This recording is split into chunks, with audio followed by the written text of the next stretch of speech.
ज्यादा 11 महिलाओं को मैदान में उतारा है। तो 11 महिलाएं जो हैं कांग्रेस की तरफ से मैदान में है और बीजेपी की तरफ से 9 महिलाओं को उतारा गया है। तो हालांकि 843 उम्मीदवारों में से 188 उम्मीदवार जो हैं वो करोड़पति हैं।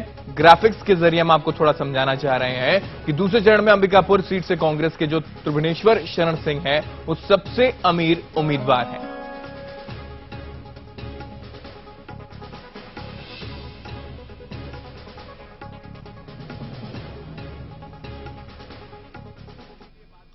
और हमारे साथ देवेंद्र तोमर संवाददाता हमारे साथ जुड़ चुके हैं। देवेंद्र, फिलहाल वहां की वर्तमान स्थिति के बाद जरा समझाइए, मतदान कितना प्रतिशत वहां पर हो गया है? देवेंद्र की आवाज मिल पा रही है आपको? लगता है उनसे संपर्क हमारा नहीं हो पा रहा है। एक बार फिर से कोशिश करेंगे संपर्क करने की। तो लगातार मतदान जारी है और मतदान की प्रक्रिया भी देखने को मिल रही है, लेकिन फिलहाल की अगर बात की जाए, मतदान चल रहा है, सुचारू रूप से मतदान चल रहा है। कुछ ग्राफिक्स के जरिए हमने आपको समझाने की कोशिश की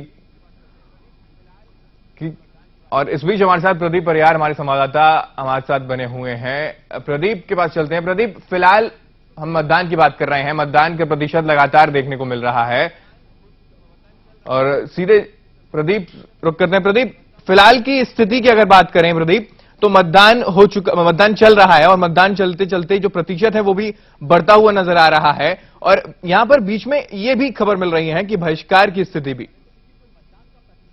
देखिए, मैं आपको हेमंत बता दूं कि जो रायपुर का जो अभी हम तोमर जी से संपर्क करने की कोशिश कर रहे थे, लेकिन जो मतदान का प्रतिशत जो हमारे सामने अभी तक आया है बहुत ही सम्मानजनक प्रतिशत कहा जा सकता है, क्योंकि लगातार जो जनता जनार्दन है वो मतदान करने पहुंच रही है। राज्य निर्वाचन आयोग जो कयास लगा रहा था, जो उम्मीद बांधे हुए था, उसमें वो सफल होते दिख रहा है। हम बात करेंगे सरगुजा की बात करेंगे, कोरबा की बात करेंगे, अंबिकापुर की बात करेंगे, रायगढ़ की बात करेंगे, रायपुर की बात करेंगे, तो तमाम इलाकों में मतदान का प्रतिशत लगातार बढ़ रहा है। इसका मतलब यह कि राज्य निर्वाचन आयोग जो पहल कर रहा था उसका फायदा भी देखने को मिला है कि जनता अपने घर से निकल रही है। शुरू में यह देखने को मिला था कि ग्रामीण इलाकों में कुछ प्रतिशत कम हुआ था, ज्यादा हुआ था, शहरी इलाकों में कम, लेकिन स्थिति एकदम अनुकूल चल रही है कि अब ग्रामीण मतदाता भी मतदान स्थल तक पहुंच रहे हैं और शहरी जो मतदाता है वो भी यहां पर यह भी मैं थोड़ा समझना चाहूंगा, ग्रामीणों की तरफ से मतदान हमेशा ज्यादा होता है, ग्रामीण बढ़ चढ़कर हिस्सा लेते भी हैं, ये हम हर जगह देखते हैं, लेकिन यहां फिलहाल ग्रामीणों की तरफ से जो समस्याएं हैं उनको दो चार होना पड़ रहा है। मूलभूत समस्याओं को लेकर अगर बात कर लें या फिर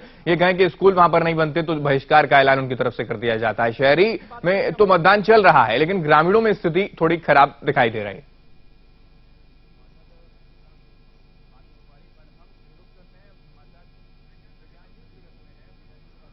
हमारे साथ लगता है उनसे हम बात नहीं हो पा रही, एक बार हम रुक करते हैं। हमारे साथ प्रज्ञान जी जुड़े हुए हैं, प्रज्ञान जी के पास चलते हैं सीधे। प्रज्ञान जी, फिलहाल मतदान की बात चल रही है, मतदान सुचारू रूप से चल भी रहा है, लेकिन कहीं कहीं स्थिति बहिष्कार को लेकर भी सामने आ रही है, चुनाव बहिष्कार की बातें भी निकलकर सामने आ रही हैं। ग्रामीणों की तरफ से मूलभूत समस्याओं को लेकर वो दो चार हो रहे हैं, इसी वजह से बहिष्कार का ऐलान भी किया जा रहा है। नोटा का इस्तेमाल कर सकता है मतदाता, लेकिन शायद जागरूक नहीं है, उससे अवेयर नहीं है, इस वजह से ये बहिष्कार का ऐलान। हेमंत, देखिए, नोटा का जो ऑप्शन आया है ये पहली बार आया है जी। और इस नोटा के ऑप्शन को समझने में और गांव-गंज तक पहुंचने में अभी काफी वक्त लगेगा और आमतौर पे छत्तीसगढ़ भारत के सबसे पिछड़े हुए राज्यों में से एक है, जहां शिक्षा जो एवरेज एजुकेशन लेवल है वो बहुत पुअर है। ऐसे स्थिति में नोटा का कितने लोग इस्तेमाल करेंगे, कितना परसेंट होगा, ये बताना अभी मुश्किल है, लेकिन इसको आने में, व्यवहार में लाने में काफी वक्त लगेगा। हो सकता है 2014 के लोकसभा इलेक्शन तक भी इसका व्यवहार में आना कम हो। लेकिन जहां तक बहिष्कार का सवाल है हेमंत, मेरा ही एक मानना है कि देखिए, आमतौर पे लोगों का जो गुस्सा है, जो मैं पहले भी बता रहा था, चुनाव का बहिष्कार एक स्थानीय मुद्दा होता है जी।